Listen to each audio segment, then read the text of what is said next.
Hi guys, welcome back to another Conversations with Karen and Maya. I'm Karen. And I'm Maya. And today, Maya is leading out in the conversation. If you're new here, welcome. We're so glad that you found our channel and Conversations with Karen and Maya. And if you're enjoying it, we'd love it if you subscribe. And for all of those OGs, returning ones, hey guys, hey! Thank you so much for being here. So we're piggybacking, we're picking it back up, our conversation from last week, and take it from here, Maya. I love how she completely threw me under the bus. If this video goes well, then it was Mom's idea, but if it doesn't, it was Maya's. Not necessarily. To give a recap in case you did not watch last week's video, we were talking about how inflation has changed the way that people buy groceries, and in terms of their income and in terms of what they can afford, and how we were going to start. And food in general, really. And how we were going to start there on every other Thursday. We were going to show you how to save money. With the even inflation. If you don't, whether you need to or not, these are tips and tricks that we've learned even before inflation decided to do what it's doing now.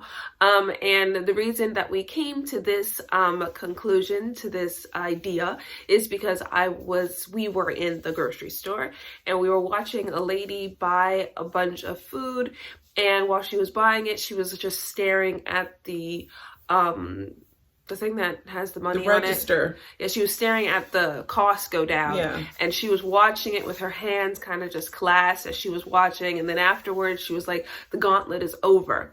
Well, she didn't say that, but it looked... No, she said that. She breathed a sigh of relief. And she and the cashier laughed.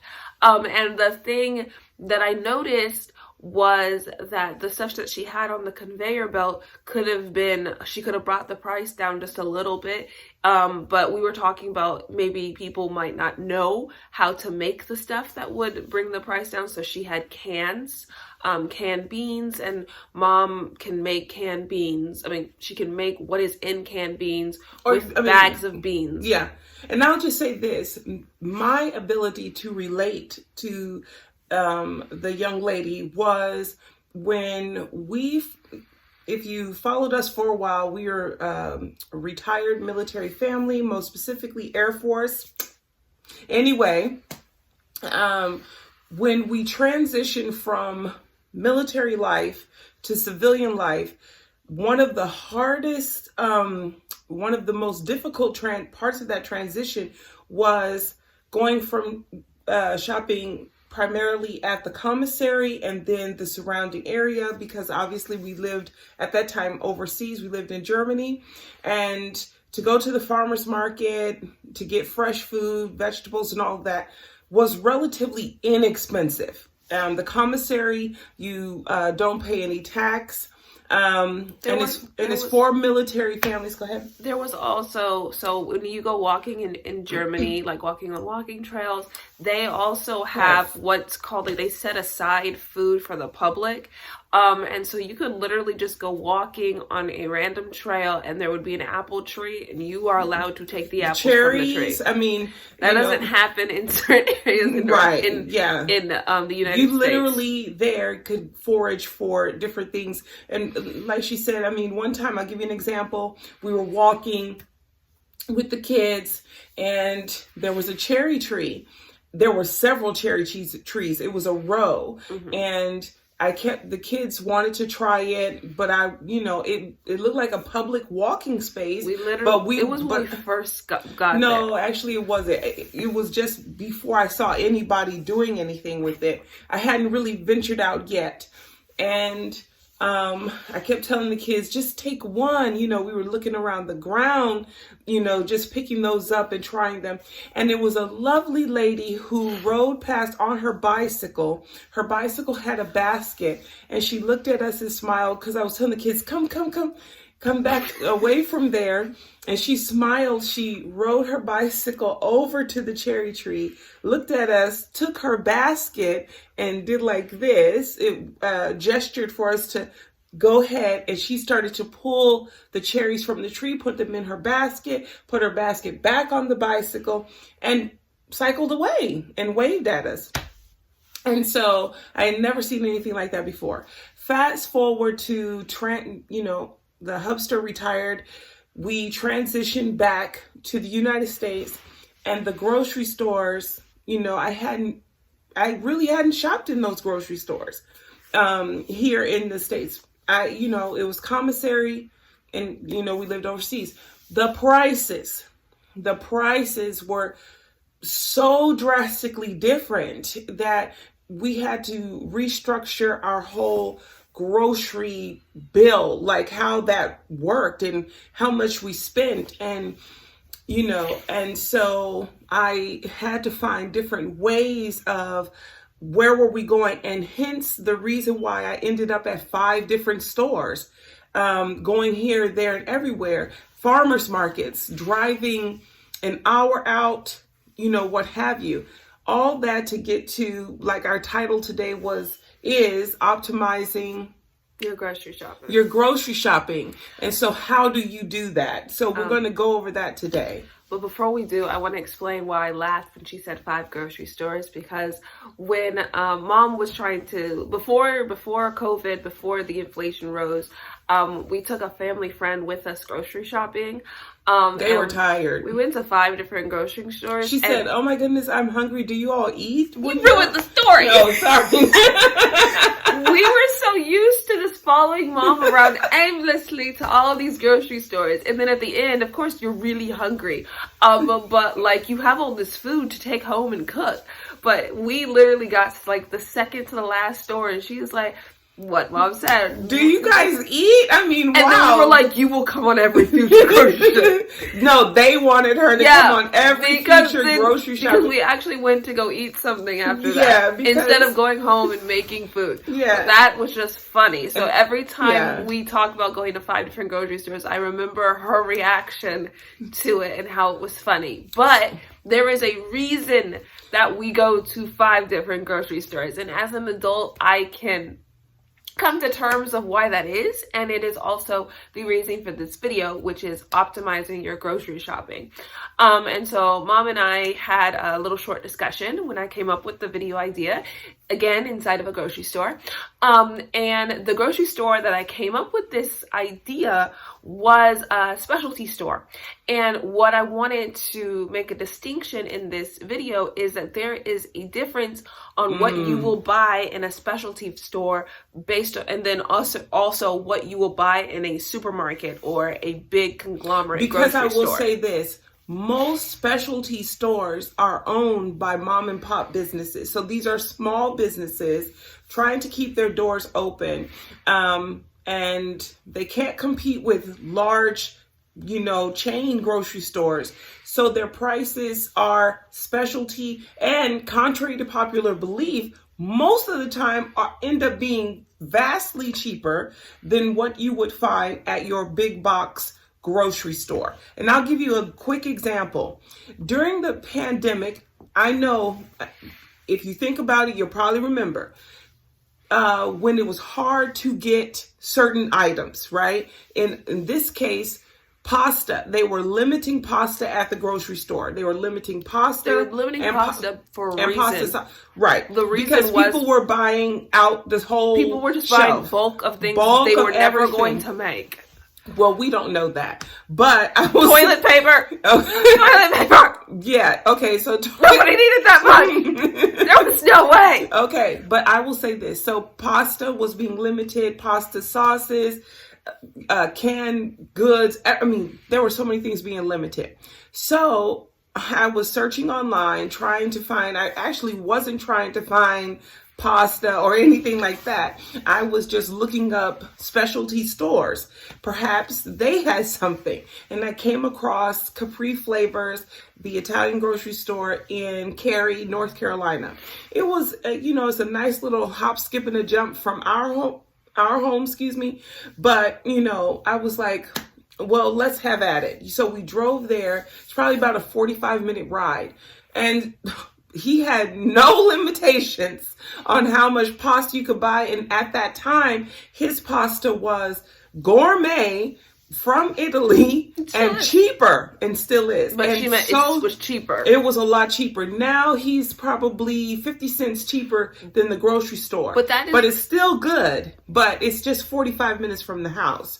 So you have in there. I have to factor in the cost of gas and all of that to just go to that spot because it's nowhere near anywhere else that I'm going. But if I were in that area, you best believe I'm going to stop over there. But his pasta was drastically, probably about $1 cheaper. Now, it was more expensive than 99 cents, but they didn't have, the 99 cent wasn't even on the shelf at that time. You couldn't, people were buying, as much as they could, right? It was coming off the shelf before we even got to the store. You would stand there and you were literally like, oh, there's no pasta. So we went there. And I was buying his at the time were probably $2.99 for just delicious pasta. And so I would buy 10 boxes because I was going there specifically for the same kind of pasta. Not the same over and over. Because she wasn't doing what the people were doing. We have a video of his store. Yes. So yeah, I'll drop that below. I'll link that below.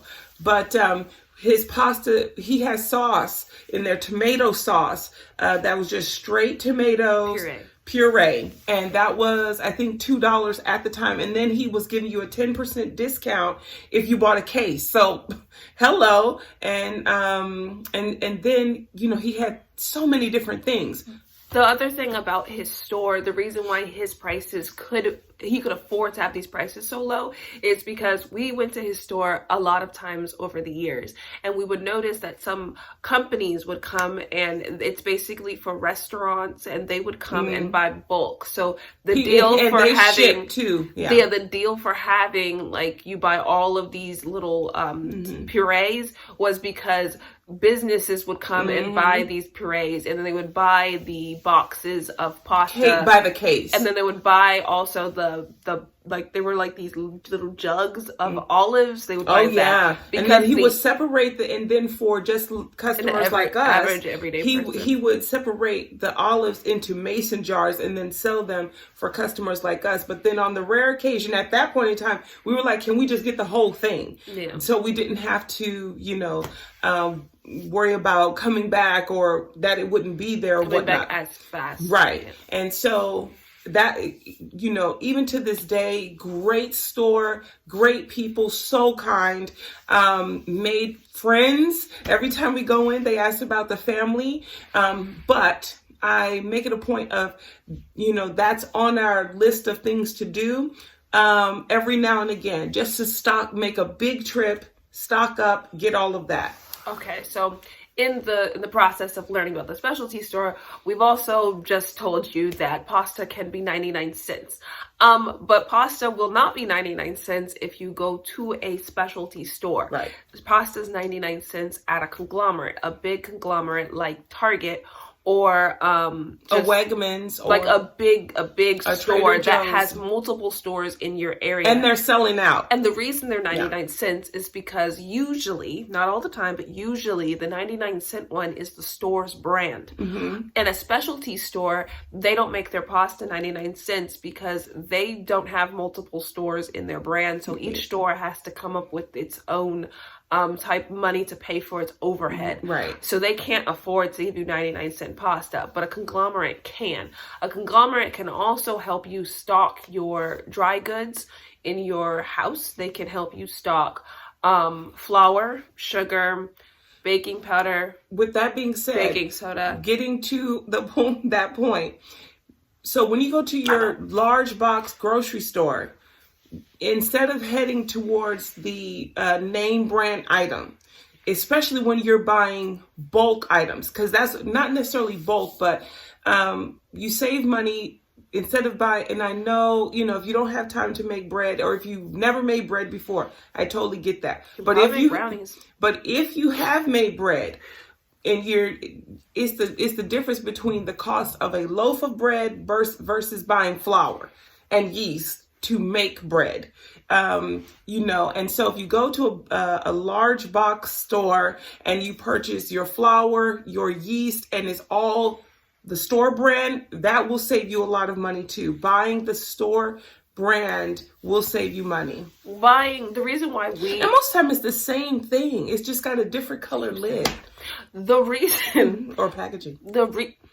The reason why we will make our own bread instead of buying a loaf of bread, unless we're at like a bakery or sometimes just at Wegmans, we're not gonna lie to you, because Wegmans bread, you can get a loaf of bread and it's homemade and it's really good. They have a section too. And they'll give you they'll have certain deals. If it's sliced, not sliced, it'll be cheaper based on that. But then there are specialty stores, because here in Durham, North Carolina, they have a specialty bread store. So, the reason why we are pro getting you some flour, some sugar, some yeast, or getting rid of these, doing baking powder, baking soda to make like biscuits and stuff, is because you can take a bag of flour, which I figured how many pounds one bag of flour is, but you can make like 4 loaves of bread before you're out of flour. Maybe 5. Why are you I was gonna say 6. You can make more loaves of bread than if you buy, take that same $5, which would cover the flour, the sugar. It will not cover the yeast. I will not lie to you.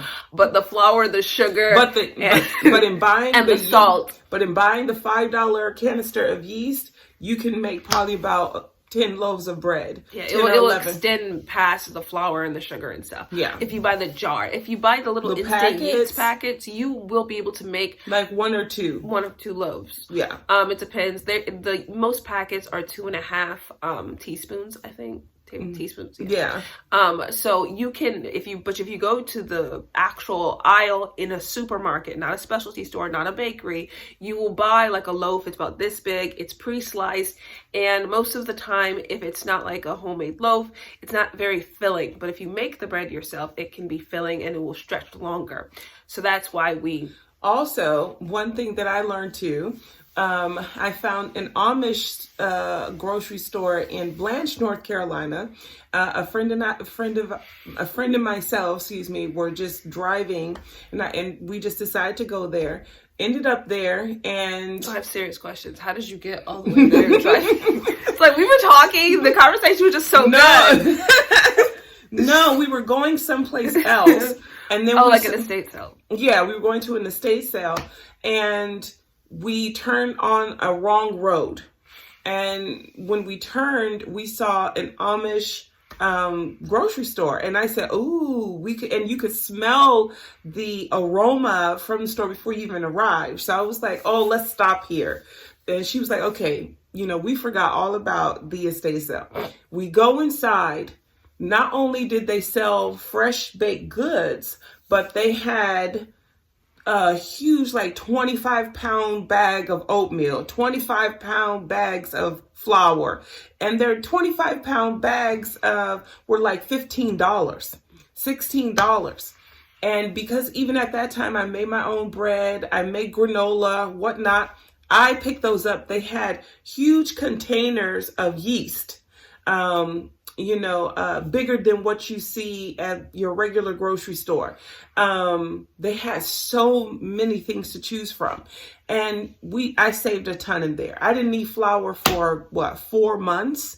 I'm smiling because I was like 16, and they also had an entire row of homemade candy, which has nothing to do with anything. But at that if you were looking for baking powder, baking soda, say that. Yeah, go ahead. They had rows and rows of that as well, and then they would have basically the homemade version of things. And even though it was homemade, it was cheaper than if you bought it at a supermarket. You just had to drive all the way. Yeah, it's 45 minutes in another direction. Yeah. On the average grocery shopping trip, it's about 3 stores, and they're basically in one area, that I go to now. But when I'm trying to get specific things, then we venture out to those other areas. But really and truly, in order to really hone in and save money when you're grocery shopping,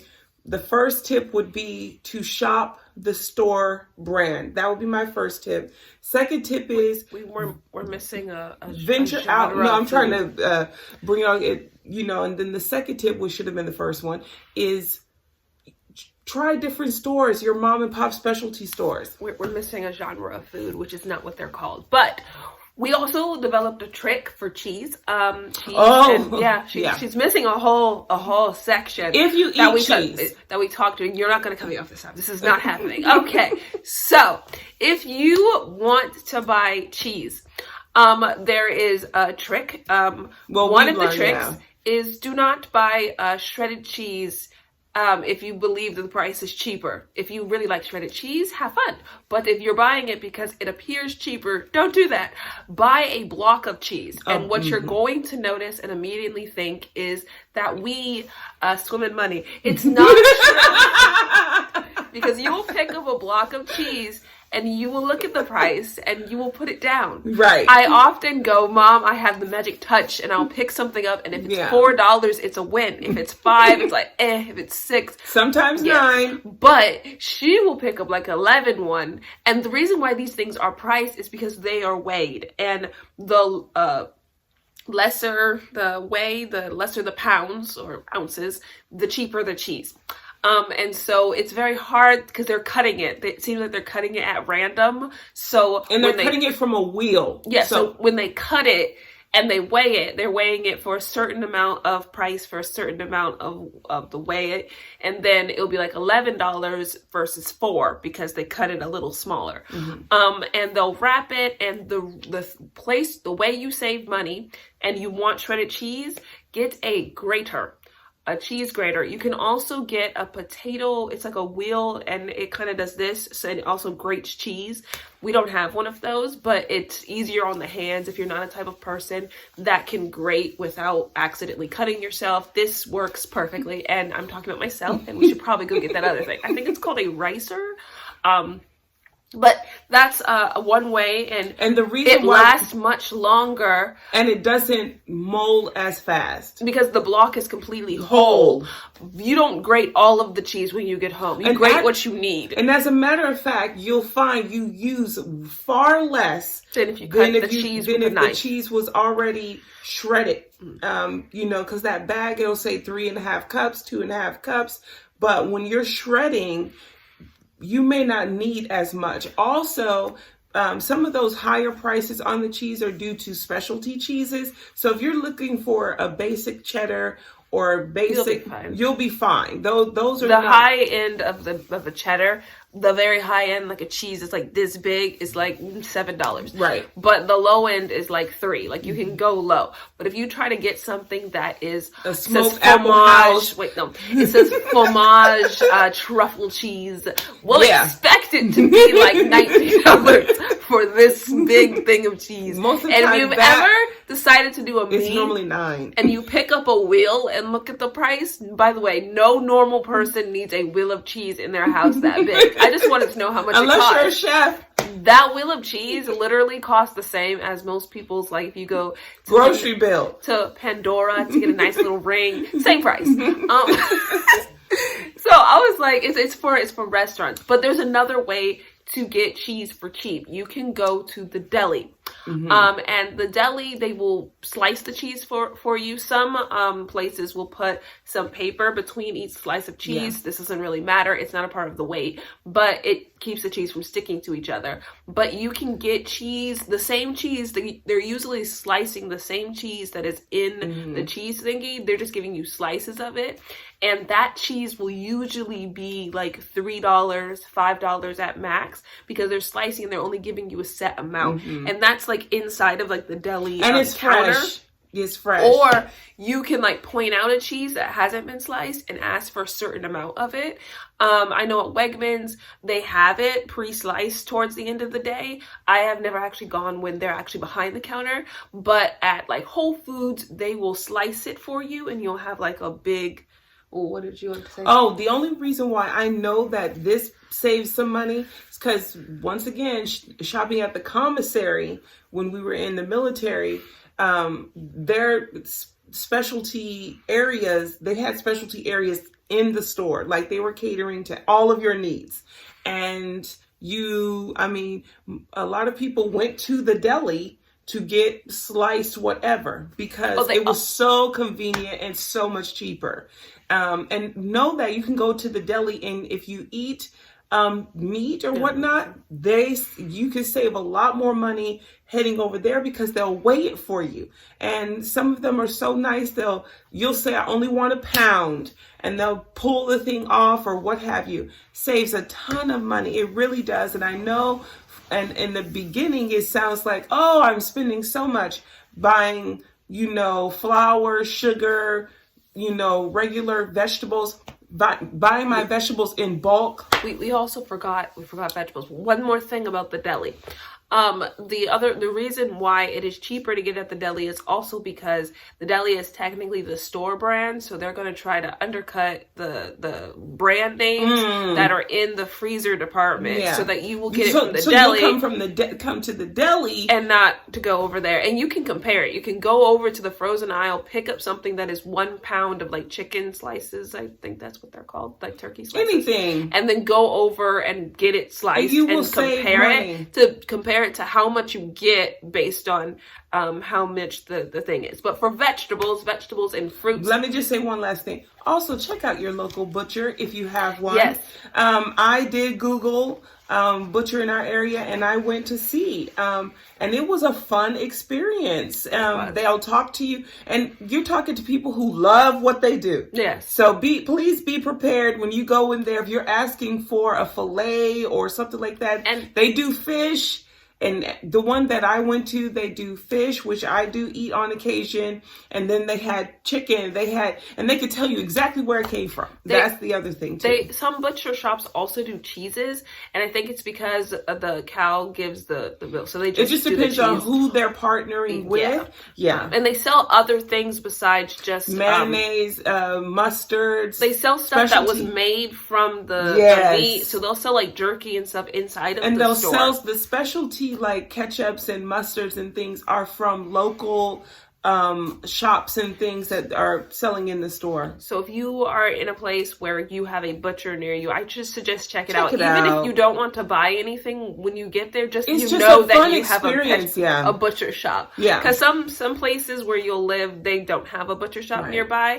And then that's when the delis come into play. They're not exactly a butcher shop, but they do have the pounds of meat that you can order. Yeah. But for vegetables and fruits, we'll do fruits first. Okay. Because Mom made a good point that I never considered. I was just considering what store is cheaper. But Mom, what is something about fruits that you have to be mindful of? She forgot her own thingy. Okay, so this is it. Buy fruits that are in season. Oh, thank you.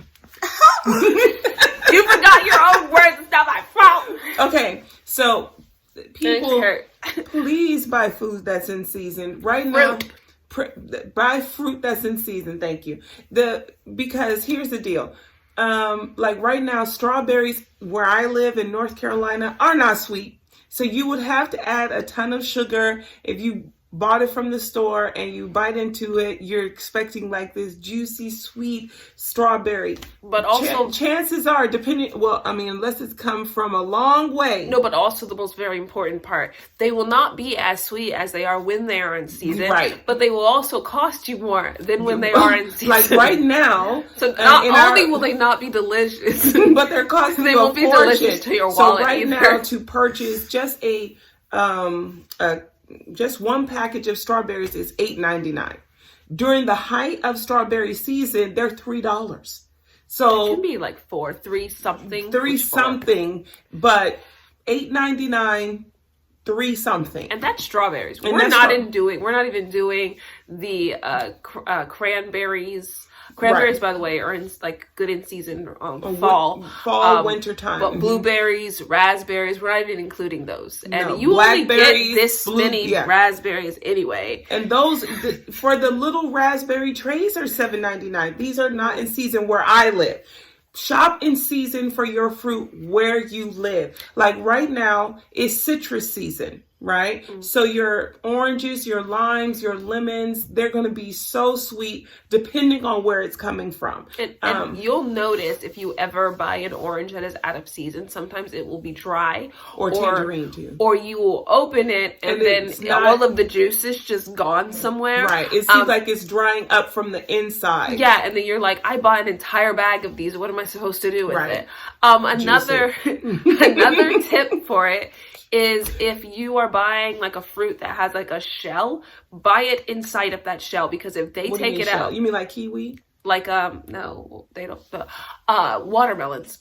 Watermelons, by the way, buy them in season. But do not buy it cut when it's in a container. Because they will price you for things that costs so much. Just trust me on this. No way do you cost that much. Because an actual full watermelon doesn't cost that much. My mom will buy it. Hi, Mom.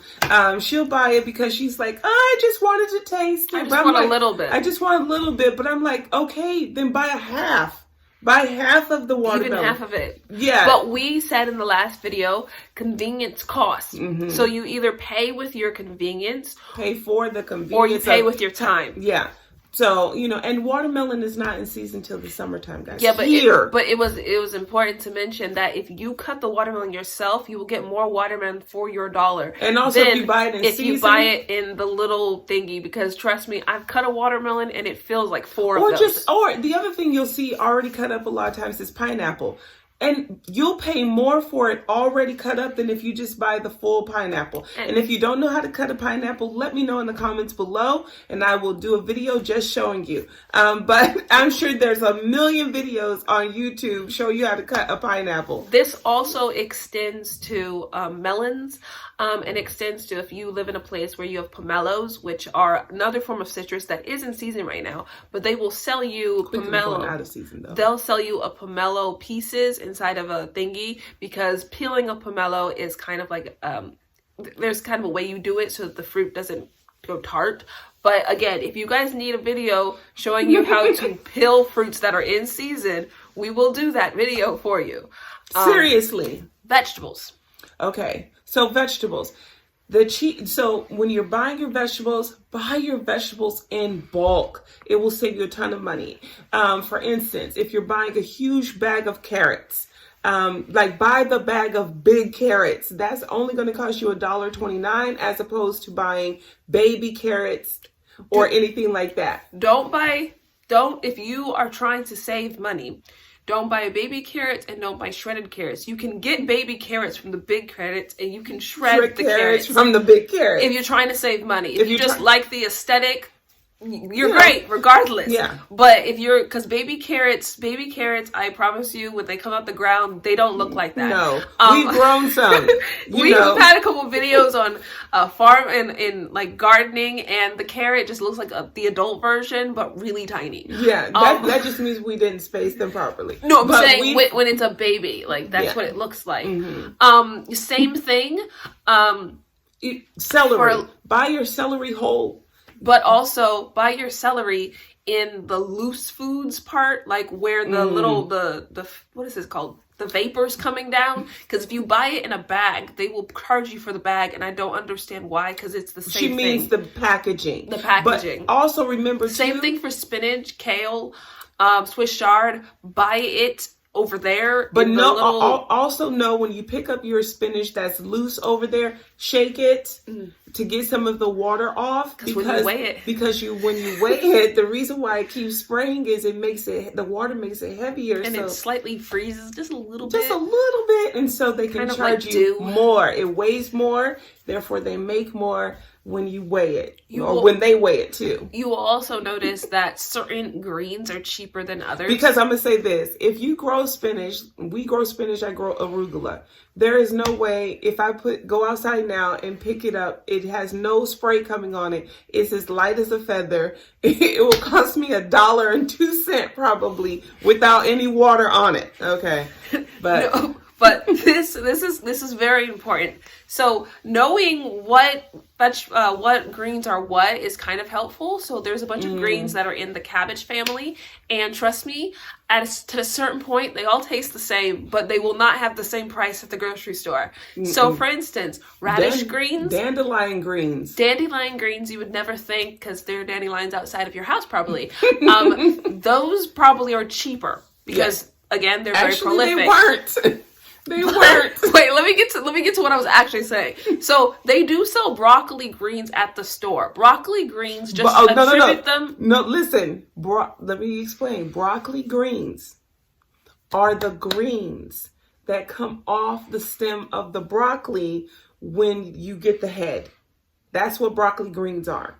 They're just like the broccoli grows like this, and there's broccoli right there. This is the broccoli. These are the leaves. Those are the leaves. They would probably be cheaper than trying to buy collard greens, because collard greens are more commonly known. And I'm gonna tell you something. When we first started gardening, I was like asking myself, can I eat these broccoli greens? So I called my mom, and I know it sounds silly, and she was like, yes, you can eat that. And I was like, and then when I went to the store a year or two later and saw broccoli greens, I was like, because it literally grows off of your broccoli. Cauliflower greens too, cabbage greens, anything that has turnip greens. They have radish greens. Swiss chard is actually a plant. Yeah. It's not a green for anything, and neither is spinach. These things are actual things. But the spinach, arguably you could say spinach and Swiss chard taste different. They're different.